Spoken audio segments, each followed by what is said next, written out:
All right, everybody, welcome back.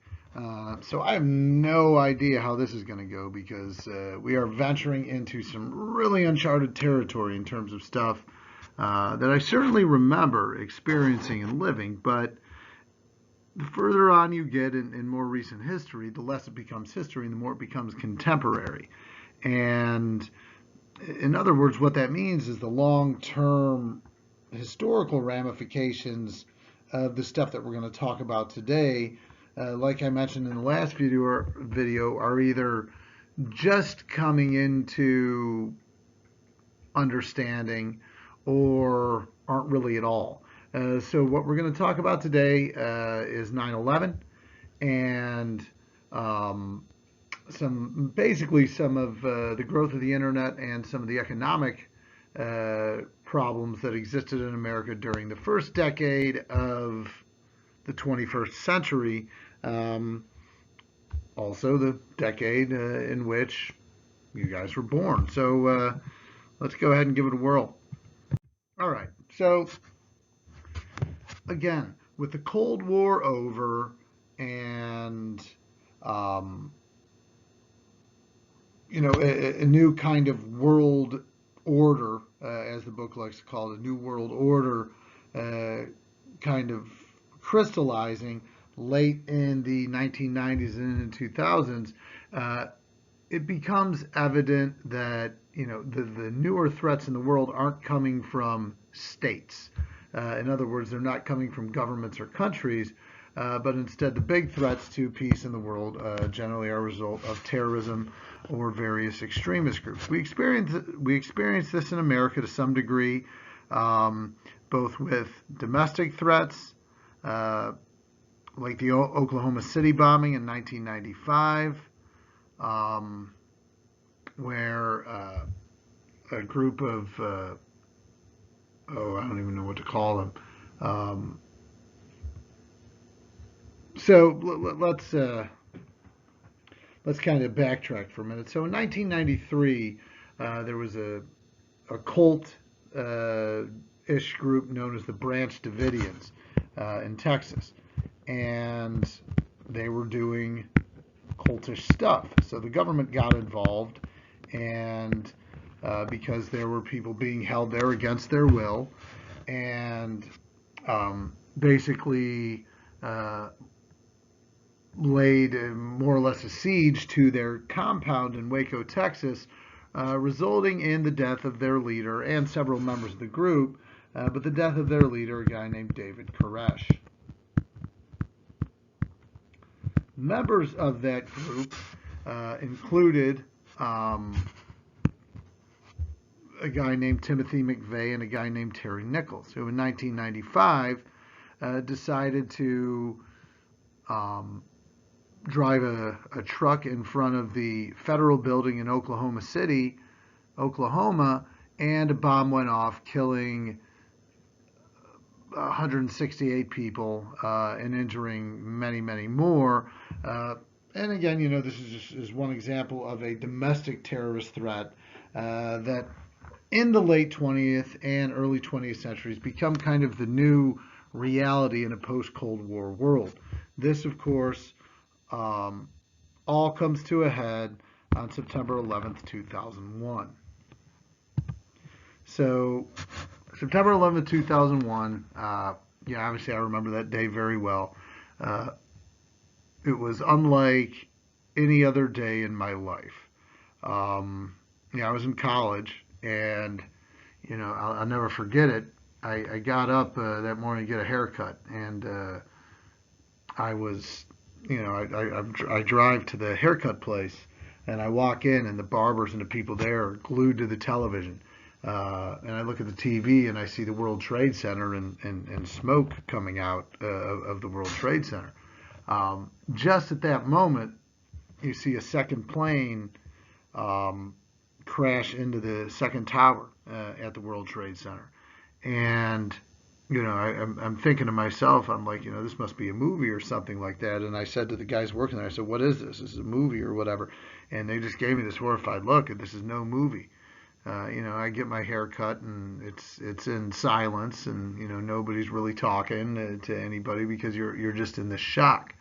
Um, I went back to school at UD, and um, went on to my first class that morning, and then during that time they canceled classes, which never happens at UD. They canceled classes for the rest of the day.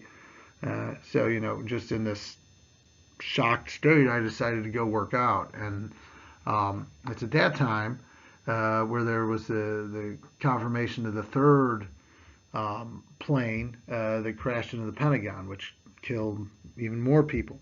Ultimately, a fourth plane went down in Pennsylvania, as you guys probably know very well, and you know several thousand Americans were killed, and the worst domestic attack, the worst attack on America since Pearl Harbor in terms of the number of people dead. Uh, it's hard, even 20 years later, almost to put into perspective um, what happened that day, but it really changed the world forever. We had lived through the 1990s, um, with a couple exceptions, Waco, Texas, and the Oklahoma City bombing, but you know, not in this world where there are these constant threats and these constant violent attacks that you guys are a little bit more used to, even desensitized to, because of the frequency of mass shootings and things like that. But as a result of 9/11, everything changes. Um, all the checkpoints and the CSA stuff you got to go through when you're at the airport. That's all because of 9/11. Um, Before then, if somebody was flying somewhere, those checks weren't there. You could walk back into the airport with, the people you were leaving with, so you could say goodbye to them right before they walk on the plane. You can't get past there anymore unless you're actually flying somewhere. Rules changes and things like that. Uh, Again, fundamentally change the world that we live in, and that's what 9/11 represents. Just this shock. And obviously with that comes the downside of it, which is the anti-Muslim sentiment, which was very strong. And still remains strong to this day, and the skepticism about people from Muslim countries, which isn't fair, because first of all, not everybody that comes from the Middle East is Muslim, and I will attest that because I have a couple friends that are Egyptian and Lebanese, and truth is, Christians in the Middle East, detest Muslims and Muslim terrorists more than anybody else. But that's the way our world changes, and that's what happens as a result of September 11th. Um, so of course the World Trade Center and the Pentagon were attacked. Again, there's no words to really explain that. When you saw those buildings come down, um, it it was awesome in every bad way imaginable. Uh, America was attacked, liberty was attacked, and in the short, it was extremely sad. In the long term, at least for a time, I never in my life, before or since, had seen such a sense of unity and purpose amongst the American people that sadly now, 20 years later, certainly is dissipated with the growing divisions that I think exist in a lot of different areas of our country. Interestingly enough, the attack on September 11th, 2001 wasn't the first attack on the World Trade Center. Back in 1993, there was another, fortunately less deadly attack. There was a truck bomb that was placed in the underground parking garage at the World Trade Center, meant to basically damage the base of the one tower so it would fall into the other one and knock that down. 6 people were killed in that bombing, and the people responsible for it ultimately were Pakistani terrorists that were brought to justice within a couple years.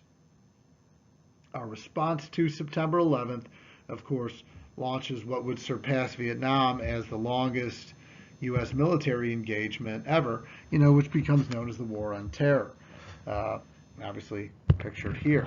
And the conflicts in Iraq and Afghanistan have gone on ever since. At least our involvement has changed more, sometimes less than others. In some ways, we've helped to stabilize certain parts of the region in regions in the Middle East a little bit. In other ways, we have not. We did manage to bring to justice the person responsible for 9/11, Osama bin Laden, who was killed in, God, I want to say maybe 2011. I think is when we killed him. Is when we caught him and killed him. And subsequently, the kind of breakup of Al Qaeda, which was the terrorist organization responsible for the 9/11 attack. Fractions of Al Qaeda have, of course, gone on to create other terrorist groups, such as ISIS, or become part of ISIS, which has weakened its strength in recent years through U.S. involvement and efforts to bring them down. But still, terrorism, of course, remains a global threat. And our involvement, of course, in both Iraq and Afghanistan continue to this day. Although President Biden did say that, by the 20th anniversary of 9/11 this September, we hope to, have the last of our troops out of out of Afghanistan. So, is the war on terror over?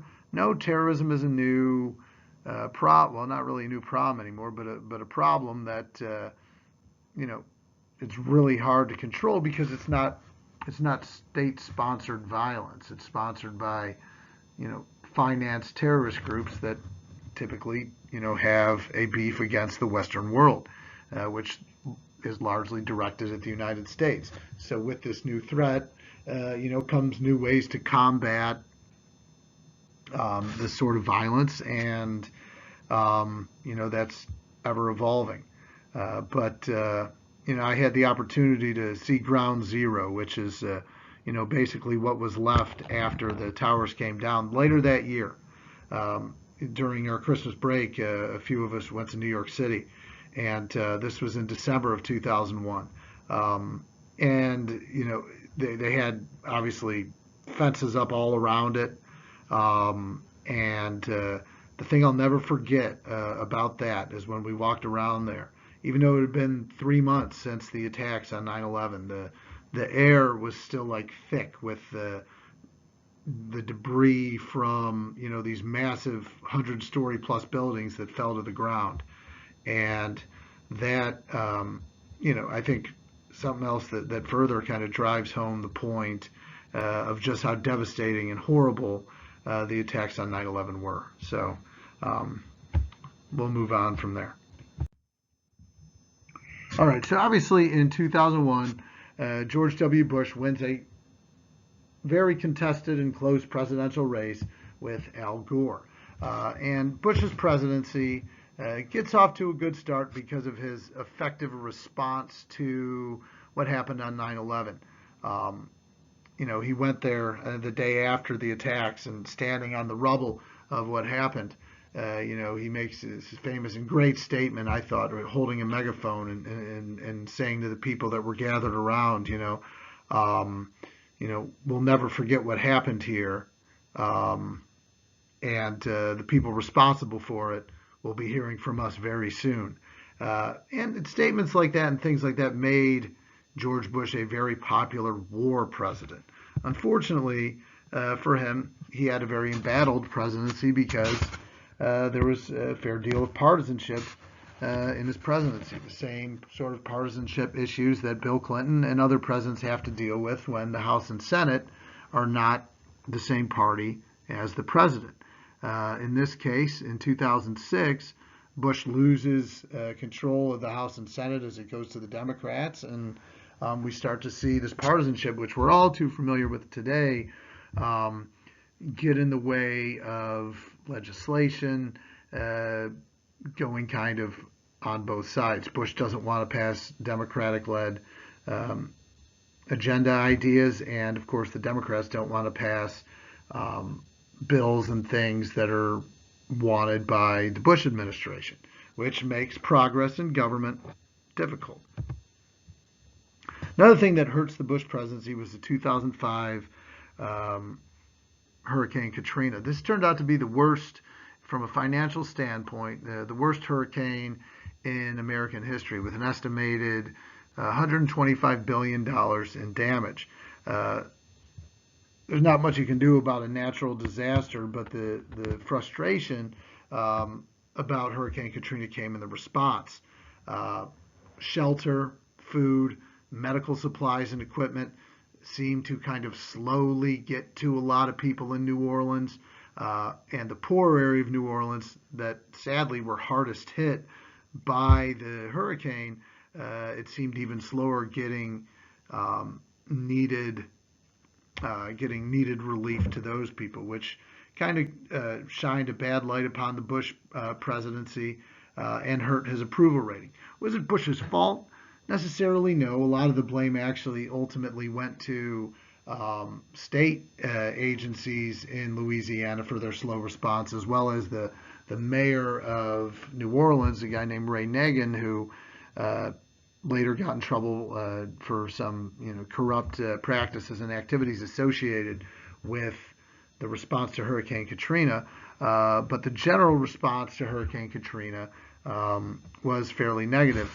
And the Federal Emergency Relief Administration, FEMA, bore much of the brunt of the blame for that. Kanye West famously and very inappropriately made a statement at a concert, basically, where he said President Bush hates black people, which didn't do much to engender unity in a time of a national crisis. So Bush, in the first 5 years of his presidency, has to deal with two very significant problems, of course, obviously in 9/11, and then the natural disaster of Hurricane Katrina.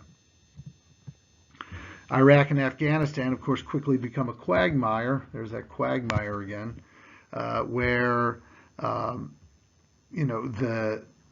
getting out of the military situation there seems difficult.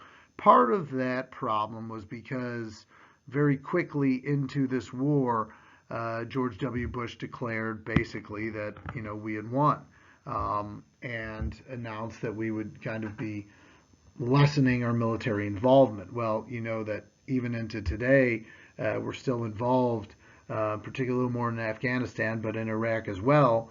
And the situation there we haven't necessarily fully got ourselves out of it yet. So that creates a significant challenge. Nevertheless, in 2004, Bush gets reelected in another close campaign, and we get 4 more years of son of Bush. Another thing that hurts the presidency of Bush are several economic struggles. First is the dot-com or the internet bubble, which crashes in 2002, early in his presidency. In the mid to late 1990s and early 2000s, internets and dot-coms were blowing up. Jobs were plentiful. People were starting up new internet companies every day, and there's jobs everywhere. I remember, in 2002, 2000, 2001, 2002, I'm in college, and everybody I know that's like older than me in college, they're getting out of college, they're getting jobs with different internet companies, with startups, with these different dot-coms. And you can tell in the late 90s and early 2000s, if you just look at Super Bowl advertising purchases. In the 1998 Super Bowl, there were 2 dot-com companies that did Super Bowl commercials. 2 years later, nearly half of the purchased ads for the Super Bowl, which is of course going to cost millions of dollars, belong to dot-com companies. But for whatever reason in 2002, probably because of speculation, there's that word speculation again, and an oversaturation of the dot-com market, some of these companies begin to fold and fail. This causes many of these companies to lose valuation and either be bought up by larger companies or go out of business altogether. Some of these companies were ahead of their time. There was basically an early version of like DoorDash that came around, but that ultimately was just too early for its time and didn't work out. And other services where you can buy online retail. Online retail appeared to be the future, which obviously it was, but a little bit too soon in the early 2000s. And ultimately, this causes the internet bubble to burst. The biggest firms managed to survive, the Amazons, the eBays, Google, people like that. But by 2004, just only about half of the internet companies that were around during the height of the internet boom were actually still in business. And here's an example. Amazon almost folded. Can you imagine a world without Amazon? Amazon stock in 2002, you could buy Amazon stock for, or maybe it was 2001, you could buy Amazon stock for as little as $7 a share. Amazon stock today is around $3,300 a share. So imagine, and I actually, in my own interest, looked this up. So I made in 2001 through, just internships and stuff that I worked in college after taxes and everything, I made about $4,000. So if I would have taken that $4,000 and invested it all in $7 shares of Amazon, today that would be worth about $2 million. So maybe I should go back in time and do that. Another example is Amazon posted in 2004 their first profit since the internet bubble burst. In 2004, Amazon made a profit of about $35 million. In 2020, Amazon made about $386 billion. So, shows you really how close Amazon came to maybe folding. But fortunately for them, they didn't. Early in Amazon's life, they're actually just an online book retailer. Since then, they've diversified just a little bit into some other things. So there you have that. So we recover a little bit from the internet bubble by 2004, but then by 2008 we have another economic crisis, 2007-8, which is known as the Great Recession or the housing bubble. Basically what happens here is mortgage companies and banks start giving out, again, kind of like the savings and loan crisis of the 1980s, start giving out what are called subprime mortgages. And I'm not going to get into too much detail with this because the video is getting long. But essentially what this means is it's possible for people to buy homes with very little capital at kind of subprime mortgage rates, allowing them to basically, for lack of a better term, buy houses that they really can't afford to buy. But all these banks are willing to give these people loans for it, even though they don't have sufficient collateral. Okay, what this means is when you're giving out all these subprime loans, you're not making much money because the people you're giving loans to are high risk and they don't have the money maybe necessarily to pay it. You've got people here that are buying, that maybe can afford to buy a $150,000 house based on their income, that are instead getting these subprime mortgages where they're buying homes that cost $500,000 or $600,000, way more than what they can really afford. And so we see a lot of people lose money. We see a lot of people lose their homes. We see home prices plummet, and this leads to the Great Recession of 2007 to 2009, which was the biggest economic downturn. Really, it was temporary, fortunately, but biggest economic downturn since the Great Depression. People lose a ton of money, and what Big banks in the U.S. Fail. Um, and big lending institutions such as Lehman Brothers and Goldman Sachs get into serious trouble. And the government needs to step in with what becomes known as the Bush bailouts, with this term too big to fail. This also applies to General Motors, which General Motors was in serious trouble of going under as well until the government gave them a massive loan because, again, America's better with these companies than without. Some of them don't survive, like Lehman Brothers, um, which was a banking firm, investment firm in New York City. But through bailouts, government handouts to these companies to kind of help get them back on track, they managed to survive. And several of them, in particular General Motors, ultimately paid back the loan that they received from the federal government. So we hit a big economic downturn by 2009. We started this very slow but steady economic recovery that would continue throughout the entirety of Obama's presidency and throughout Trump's until the pandemic hit and we saw, at least what appears at this point, and we don't know the long-term ramifications, obviously, to be a relatively temporary downturn. All right, so I'm going to really quick go into the other big effect of this period, and that, of course, is the birth of the internet, which ultimately changes the way we live our lives, right? I never had computers in school. We never were required to use them. Typing papers was optional. You could handwrite, your things and your papers and stuff like that. The digital revolution that begins in the late 1980s, really, as more and more people have the availability of personal computers, really begins to change the way people work, the way people live, and the way that people make money. We talked about on the last slide the internet bubble. So we obviously know that this is going to be a big factor moving forward. And in the late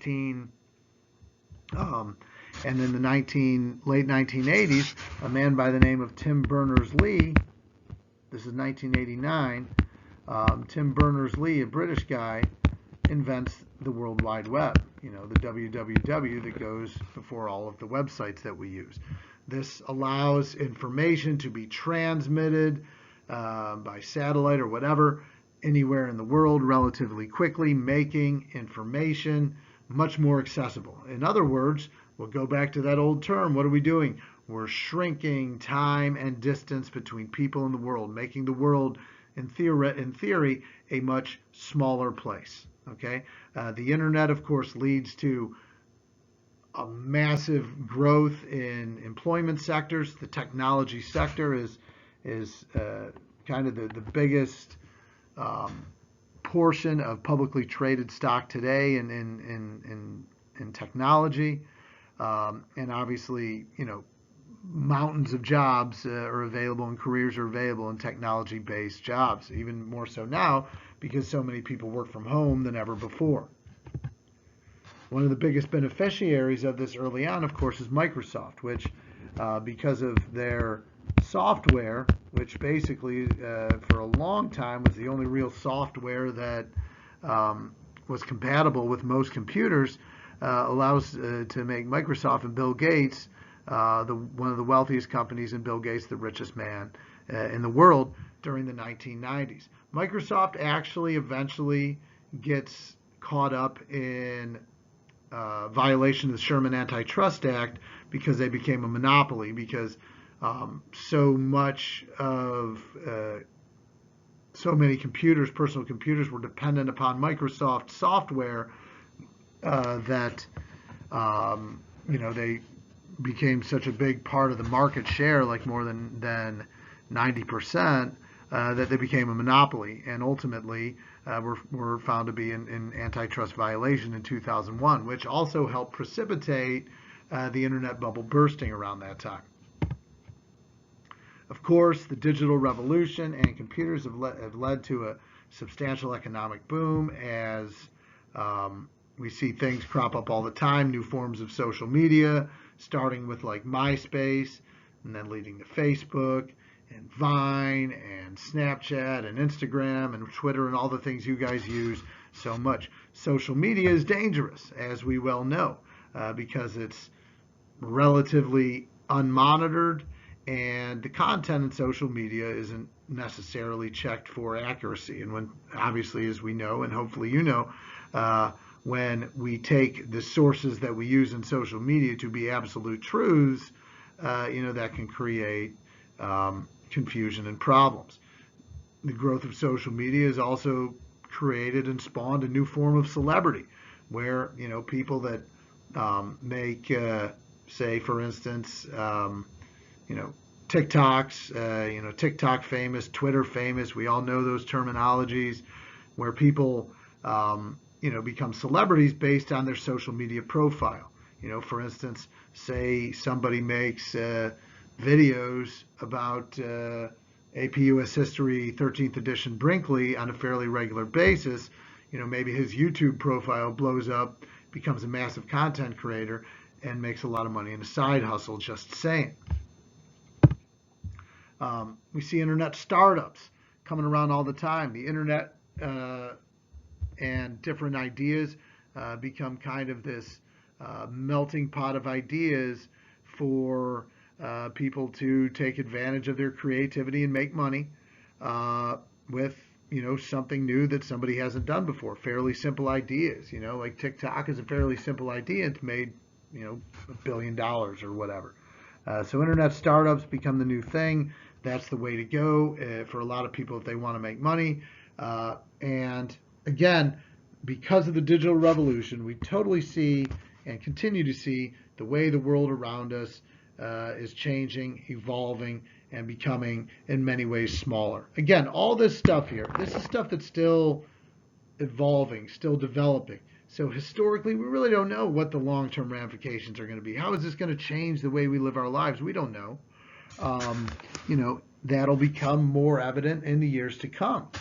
Because again, this is all fairly recent history and recent changes. So, all this really kind of remains to be seen. All right, I went way over on that video, but I think it's a pretty good one because I'm just recollecting from, previous experiences. But anyway, hey, don't forget to like and smash that like button and subscribe to my channel. And we got one more video to go, and I will give that to you tomorrow. See you later.